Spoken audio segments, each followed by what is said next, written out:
Yo, what's going on, guys? And today we do have to talk about Mr. Gregg Popovich is not expected to return to the San Antonio Spurs as a head coach, according to Shams Charania. Now, with that being said, it does seem like he more than likely will be moved to some sort of permanent front office role, as he already is basically this team's general manager, and him and R.C. Buford oversee all of the front office.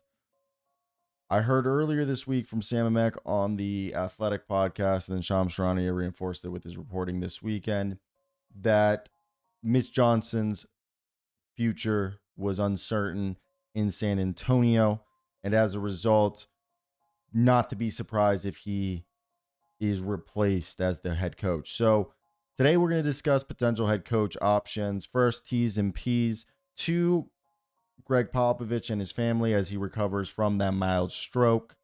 Now, what I do want to discuss is the fact that what's the specific report? What are we hearing? Before we do that, of course, hit that like and subscribe button. I do appreciate all of your support, as you help keep this channel going. So first off, I will say this report comes from Shams Charania. Go to ESPN.com if you want to read more. And the report starts like this: the latest development after the Victor Wembanyama shocker of the blood clot, the deep vein thrombosis in his shoulder, right shoulder specifically. The NBA's winning as head coach with 1,390 regular season victories, 170 postseason wins, and 5 NBA championships, suffered a stroke, a mild stroke, as categorized, on November 2nd, ahead of the matchup against the Minnesota Timberwolves. Mitch Johnson, assistant coach, was moved into the head coaching role on an interim basis. They are 21 and 27 since then. Now, this is a team that heading into today, February 22nd, they were currently sitting 12th place, 24 and 30. With San Antonio Spurs legend Gregg Popovich is not expected to return for the remainder of the 24-25 season. He continues to recover from a mild stroke suffered in November.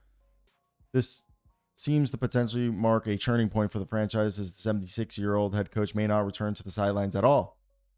At 24 and 30, with franchise centerpiece second year Victor Wembanyama shut down due to that deep vein thrombosis, the team is facing uncertainty, the largest in years.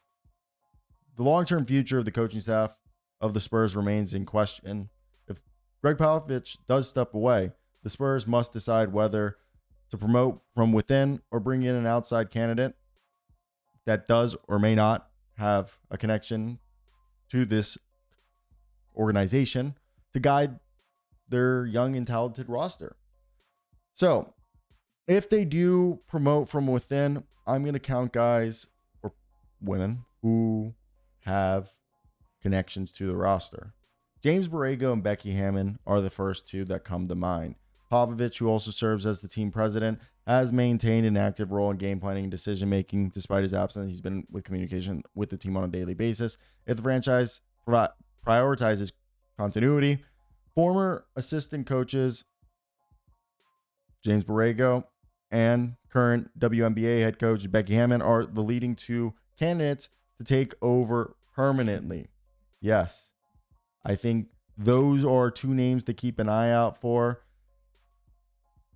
Miss Becky Hammon is currently the Las Vegas Aces coach. I think James Borrego, he's a offensive genius, and his major asset would be maximizing the offensive side of the court with Wembanyama, who just him being on the floor takes care of the defense. And he understands Popovich. He understands the system inside and out, and he was a long-time guy there.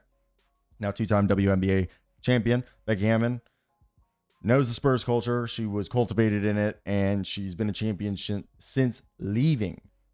And the Spurs currently, I think, are a team that if you look at their current staff, no offense to anybody who is a coach right there, Matt Nielsen, Brett Brown obviously being part of the long-term trust the process.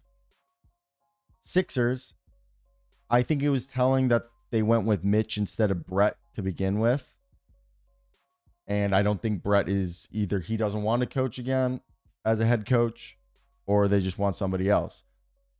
If the Spurs decide to take a fresh approach, I think Chris Quinn, who is a disciple of Eric Spoelstra and Pat Riley, Quinn has developed into one of the best player development coaches in the league. He's defensively intense, and he'd be an ideal coach to unlock this roster. And Wembanyama, David Adelman, the son of Hall of Fame coach Rick Adelman, has played a huge role in designing that Denver Jokic-centric offense, and he built a system there. He could probably build one that revolves around Victor Wembanyama's playmaking and scoring versatility.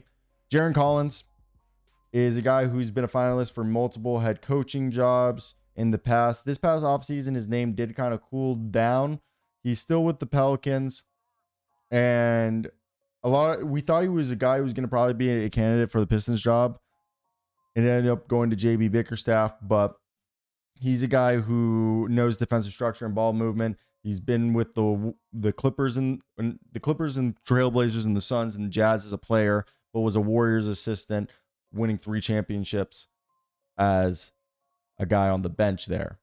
Then Kevin Ollie, who's currently with, I think Kevin ended up going to, was it the Thunder or the Pistons? Because he was most recently with the Nets, and I thought he got picked up by somebody to be an assistant coach, because I knew last year he was with the Nets as an interim coach. That was so. It was just kind of a tank job, and we knew he wasn't going to be a part of the coaching staff in Brooklyn, obviously. I thought he had joined a team, and from what I'm seeing, no. I could have sworn he was joining a young staff at some point, but I digress. He ended up joining nobody. He's probably taking some time off.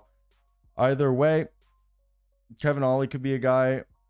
He has a no-nonsense approach, but I just don't think so. Either way, this is a team that's 19th in defensive rating, 115. And Chris Paul could stay. They're 18th in opponent's points per game. Now, who are some other coaches? Like we talked about, I think Chris Quinn, David Adelman, Jarron Collins. Jarron Collins comes from the Steve Kerr, while David Adelman's Rick Adelman, Michael Malone, motion offense-based guy. He's going to have some spacing principles, while Chris Quinn's going to bring adaptability off the floor, some creativity. He is a former guard, so he understands the game.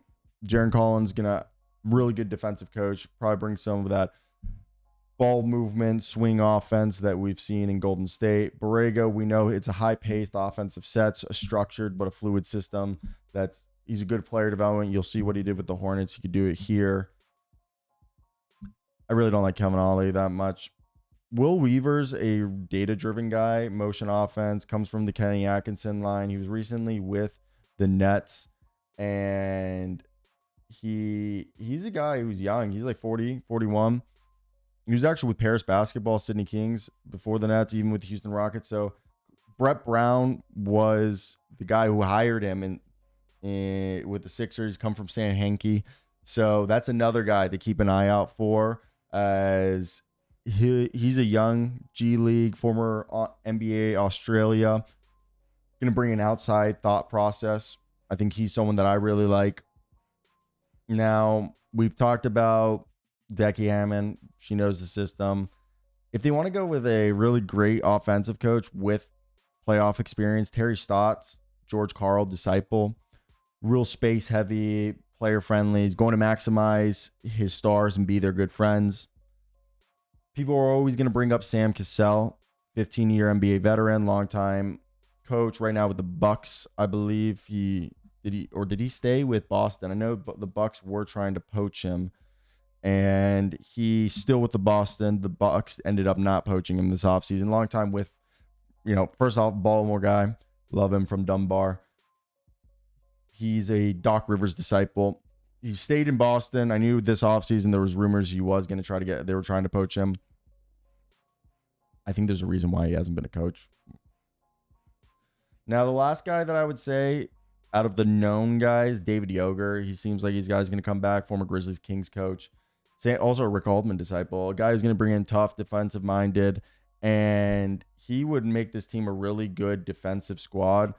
And David Yoger might have spent a year on the bench with the Spurs. No, he never spent some time. Technically, a Sioux Falls Skyforce coach, and he's on the Bucks, so Seems like, and he was also a Doc Rivers. He's a Doc Rivers guy.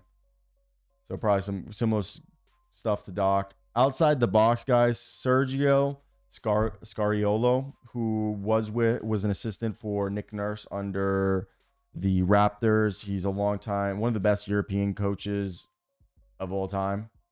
Real creative guy.